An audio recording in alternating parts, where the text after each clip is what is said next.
So here's the truth. You cannot prevent falls. People think that you can. I think loved ones for sure. I think that if they're close enough, if there's somebody always there, that you can prevent a fall. But the truth of the matter is that you can't.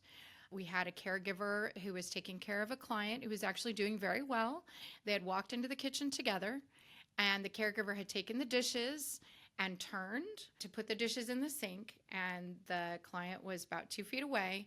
And as she turned, the client slid down the cabinets onto the floor. She was fine, but the caregiver felt so bad because she was right there. She was literally within reaching distance, and the client still slid to the floor. So these things can happen. You can't prevent all falls, but the caregiver was there. She could have gotten help, assisted her. If she could get up on her own, she could assist her, or we could call 911. But the client was fine. She got back up. Everything was good. But it just goes to show you that people do feel bad for things that aren't, it's nothing you can do. You can't, there's no way, unless she had had her hands on her the entire time. And even then, there was really no way to prevent that. So it's not your fault if a fall happens. They happen. Hi, my name's Elena Dillon. I'm an owner of Home Helpers Home Care Cleveland and Chattanooga, Tennessee, and we're going to talk about how to reduce the risk of falls in the home. Number one, proper equipment in the home. It was really helpful. A lot of people try to get by with just whatever they have. They kind of rig something up and think that's totally fine. And really, it's better to get the right thing for the right job. Having handrails and grab rails installed by someone who actually knows how to do that, and a contractor putting them in, or somebody that actually can install them in the way they're meant to, not with the sucker things that go on the wall. Those are not good. Assistive devices in the bathroom, especially shower chairs, and shower chairs are not all exactly equal. It's got to be the ones that fit for that particular shower. So you really have to think about how that might work and the best use of a shower chair in that situation, because all showers and bathtubs and all those are all different. A sticky mat, really important. It's so easy to slide on the tub or the shower floor. So sticky mats are great. An elevated toilet seat. Most of the senior citizens have a real problem with lifting this way. So elevated toilet seat, a lot of the elderly will fall right off the toilet. So that an elevated toilet seat is great for them. It helps with their muscles. It helps them to be able to use the toilet on their own and still stay safe and not fall. So that's really important. Night lights, can't say enough about this. Strategically planted night lights all over the bedroom and bathroom and hallways, whatever the path is to the bathroom, really important. Also, there's a great step stool.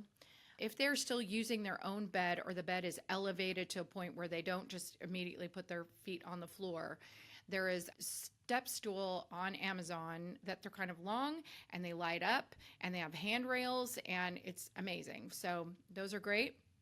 And there's lots of different kind of step stools on Amazon anyway, but this particular one is made for this particular purpose. And as soon as they put their foot on the step, it lights up. So it's amazing. A lift chair. Lift chairs are great because, like I said, with this motion, most of senior citizens that's the first trouble that they have, is like getting out of a chair, pushing like this. So a lift chair, like they love recliners. So the recliner will lift like this and lift them into a standing position. So that's awesome. Stair lift, if your loved one has a lot of stairs in the home, you really can't beat this. A stair chair, the stair lift just takes them right up and right down the stairs. They just sit down and off it goes. They push the button and off it goes. And they can actually take things up and down the stairs that way too. So if they need to get something up to the top of the stairs, it's a great way for them to do that as well. So stair lift is awesome. Number two, clear pathways. A lot of senior citizens have collected a lot of stuff as they've aged. They don't necessarily go through it, and it can be in the way, and they don't tend to clear a path. They leave a lot of things stacked up, and they don't remove the clutter because it's their stuff and they want it nearby. So removing the clutter, or at least clearing the path, making sure that it's out of the way so they can use a walker or their cane or whatever it is, their assistive devices, wheelchair, jazzy chair, any of those things that they can use. There's a clear path where they're not going to have a problem getting through from where they're sitting to the bedroom, to the bathroom, to the kitchen, all those things. Loose rugs and carpets. This happens a lot. They have rugs placed all over the house and they're moving around. It's a huge fall risk. Minding the gap. So just seeing where the need is. So evaluating the home and seeing where things need to be cleared.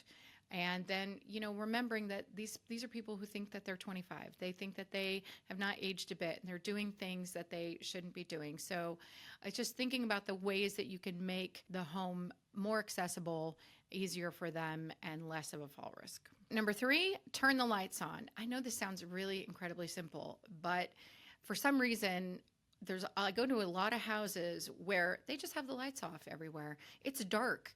They haven't changed a light bulb. The light bulbs are dim. I'm not sure if it's about the electric bill or about that they just don't get around to changing the light bulbs, but make sure for your loved one that you are, getting brighter light bulbs, that you're changing them all out, that when you come in, you're turning on the lights, reminding them to turn on the lights so they can clearly see the paths in front of them and how to get where they're going without tripping. Number 4 is regular exercise, and that can be a couple of different things. Physical therapy, if they've had any trouble getting up out of a chair or going upstairs or doing anything like any kind of movement at all, get them physical therapy. Ask the doctor write an order just saying they're having a little trouble ambulating, getting around. Can you please write an order for physical therapy? And they can either go to a physical therapist or physical therapy can come to the home. Medicare pays for that. It's pretty awesome. And get them to be more active. There's YouTube has some great seniors yoga. That would be amazing. Yoga is always great. They need to be flexible. They need to be able to just get their strength, use their muscles. It's really important that they don't, it's a use it or lose it kind of situation. So yoga is great, and it helps with their balance, their flexibility, and strengthening. So those are all important. And walking, just get them out. If you can have them walk with a neighbor, with a friend, when you come visit, always walk. Let's go for a walk in the neighborhood if the weather's nice. If not, just try to get them to do some laps around the house. Even if they've got a rollator, just say, hey mom, I think it'd be good if you just did a couple laps around. Just make sure you're walking. It's good for you. So walking's good. 5, hire a home care agency. So quick story, I had a client who had just a few hours a week, ended up when we were not there, he fell pretty badly, ended up in the hospital, and I went to visit, and the nurse and the discharge planner had mentioned that he needed a lot more help in the home. So I went in to talk to him about that, and he said no, he didn't need any more help, that he could walk right out of there if he wanted to. He could get up, walk down the hallway, and walk himself right out. And then just a couple of minutes later, when the nurse came in, he said, I need to go to the bathroom. Can you help me get to the bathroom? And he could not have made that 5-foot walk from his bed to the bathroom without completely leaning on that nurse. And he was just being stubborn. He didn't want help. He didn't want more time. He didn't want more people in his home.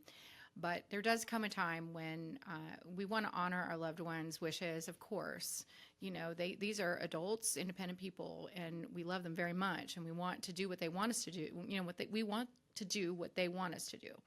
However, there comes a time when you have to decide what's more important, their safety or honoring their wishes. So this is a really common example of how seniors feel about having help, but there does come a time when a loved one might have to decide to hire a home care agency. There's a lot of things that we can do that would help. So things like assisting with their physical therapy exercises, making sure they're actually doing them, making sure the paths are cleared, making sure that they don't have to do any extra ambulating throughout the house unsafely. So there's lots of reasons to hire a home care agency and keep your loved ones safe.